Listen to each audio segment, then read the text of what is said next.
The Nintendo Switch 2 Direct was a couple days ago, and we were all riding that hype with a new Mario Kart, a new 3D Donkey Kong, Kirby Air Riders. But now that it's been a couple days and I guess reality has hit, we are a little bit more skeptical about this console. At least most people are. I'm still excited for this because, I'm a Nintendo fan. I'm a Nintendo YouTuber, so of course I'm going to be excited about a new Nintendo console because that means more content, and the content means views. But when it comes to the normal consumer, this console is looking kind of concerning. Today I wanted to kind of just look at some of the controversies with Nintendo Switch 2, whether it be the prices. There was a whole thing about the game key cards. That's a whole thing. There was a lot of stuff about that. And then also just kind of like about what was showing off. And like I said, prices. Prices are the big thing that everyone's talking about. It's kind of funny actually. In the Nintendo Treehouse events that they were doing these last couple days, the chat was going crazy with drop the price. And people were saying they're going to boycott the console. And that was pretty funny. I'm like, why are you wasting your time going into a Nintendo chat and spamming this? They're not going to respond to it knowing Nintendo. They're just going to completely ignore it because they are Nintendo. They're pretty good at that. But like just going in and wasting your time by spamming that and nothing else. Like there's this guy, I'm not gonna be able to find a screenshot of this, but there's this guy, he was like a Japanese user, and he was just in there, and he was just copying and pasting the same thing. He was like, this is how you say drop the price in Japanese, and then like, this is gonna be how we've reached Nintendo better. It's like, no, that's not gonna change anything. That rant aside, I guess let's just kind of talk about Nintendo Switch 2. I'm going to start with talking about the digital game key cards because that is amongst people's biggest concerns, because there was a lot of misinformation about this going into, I guess, the announcement of this, and people were like, okay, Nintendo is going for the digital physical games only, and every single Nintendo Switch 2 game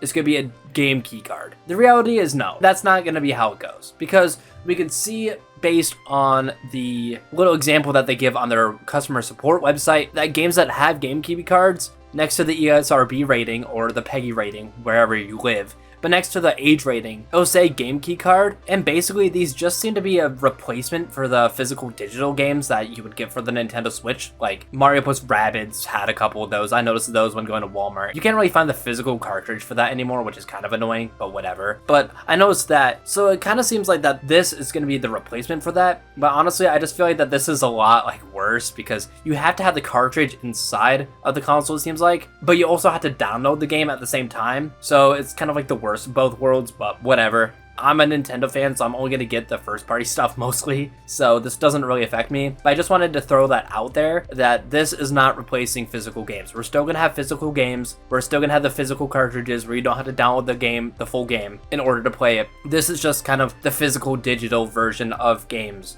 like Fortnite or Mario plus Rabbids was on the original Switch. So just wanted to throw that out there because there was a lot of misinformation about this. Hopefully I was able to give a good explanation for this. If I am missing anything, please leave a comment. But now with that said, now that we have the game key cards out of the way, we can finally talk about Nintendo game prices. Nintendo game prices this generation are kind of weird. So if we look at games like Donkey Kong Bonanza, which I am pretty excited for, just based on the trailer that we got, I'm kind of avoiding gameplay of the game because I want to kind of experience this game with knowing as little as I can outside of like the trailers and directs or whatever, because I want to go into this with like basically not knowing anything about the game. But this game is $70. I think that we were kind of expecting this generation that Nintendo was going to go with a $70 price tag, so this is pretty standard. People are going to complain about it because, it's like, oh, Nintendo Switch games are $60. So the fact that they're going for $70 now means that they're being stingy and they're being anti-consumer. It's like, no, this is just an industry standard at this point. So when it comes to Donkey Kong Bonanza, it's kind of like, yeah, we expected this to kind of be the price going forward. I'm sure like the smaller stuff, like maybe Mario Sports games will be $60. I really don't see them being $70, but we never know. But on the other hand, Mario Kart World, probably my most anticipated game this year, is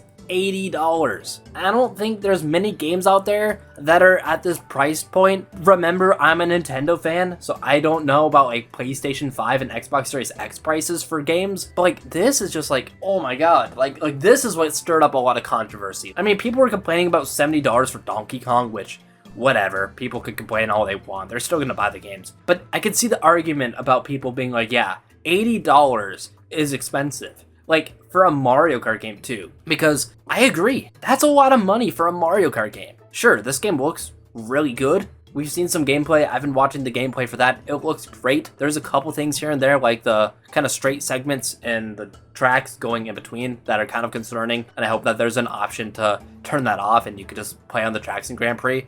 The free run mode looks great though, like that's exciting. But $80 for this game? They're really gonna have to sell me on that. And I just want to mention this as well. There was a lot of stuff going around about this being $90 physical. I want to make it clear right now, that was Europe. Europe prices and US prices are different. So the 90 euros doesn't mean that it's gonna be $90 here in the US, because I looked at Best Buy's website and it seems like that, yeah, this game physically is gonna be $80. I hate that price, but this game's gonna be $80 physically. So no, we're not getting $90 Nintendo Switch games yet, at least here in the US, which is nice to know because there was a lot of stuff going around about, oh my god, Mario Kart World is $90 for a physical copy. You're almost spending $100 for Mario Kart. That's not the case. So I just wanted to make that clear. I'm not going to defend Nintendo here though. Like, this game shouldn't be $80. I want to say there's something that they're not showing off here that they're going to show off in the Mario Kart World Direct on April 17th. Maybe there's like the Joy-Con Wheel 2 that's bundled with this and you can get this with it for $80 and then without it for $70.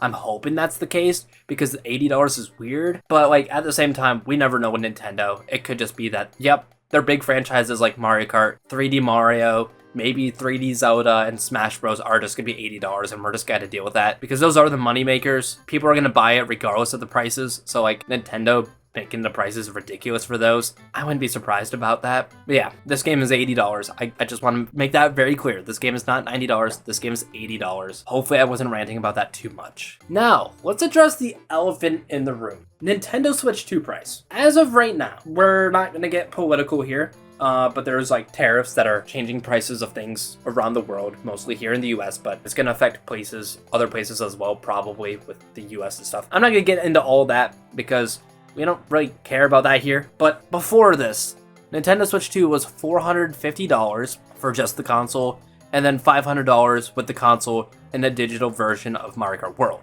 Now, this was when the Direct aired. As of yesterday, the tariffs here in the US came into place, and because of that, Nintendo is going to kind of take a look at how that will affect the price of Switch 2. $450 might not be the price for this console here in the US, but at the same time, maybe they can find a way to keep it that price. That's the hope, but I'm not going to sugarcoat things. There's a possibility that we're going to be having higher prices for Nintendo Switch 2 here in the US. People are saying as far as $650 because of the tariffs. I'm not going to go like super into details. I'm sure if you want to find more information about that, you can find like an article or something, but I'm not going to go super deep into that. But just know that there's a possibility that Switch 2 will be increasing in price here in the US, which is very unfortunate because I was making a joke with some coworkers yesterday. One of my coworkers was like, you're going to be spending like $500 at launch for the new console. And I was like, no, it's gonna be closer to $600 because Mario Kart is $80. Switch 2 is $450. That's like already $530 right there. The stupid camera, which I think would be kind of funny to get, is another $50. So that's like close to $600. The Pro Controller is like $90 or $80 or something. So like I was thinking like $650 for everything with the console, not just the console. But now we might be looking at $650 for just the console, worst case scenario. Like I said, hopefully it doesn't increase the price too much if this is the case, but just kind of know that there is the possibility. I don't want to fearmonger here. I don't want people to be like, oh my god, Nintendo Switch 2 is doomed because this could be $600. There's a chance that they could somehow keep it at $450. So just keep that in mind. Don't be super concerned about the price until Nintendo officially reveals it. But yeah, pre-orders for Switch 2 are not coming next week like we were hoping for, and instead we have to wait for a little longer to figure out how much us Americans are going to be spending for this console. But yeah, that's kind of what I wanted to talk about here in this video. I just kind of wanted to cover some of the concerns and controversies of Nintendo Switch 2. Hopefully this video was kind of informational, even though I was kind of going on tangents and rants here and there. But yeah, that's all I really have for this one. If you want to see another video by me though, there's a video on screen now where I look at strangers' Pokemon save files, and honestly it was pretty fun, so I think you should go check that out. I'm the biggest nub on YouTube, Crescendo, signing off, and as always, goodbye, Nub Nation.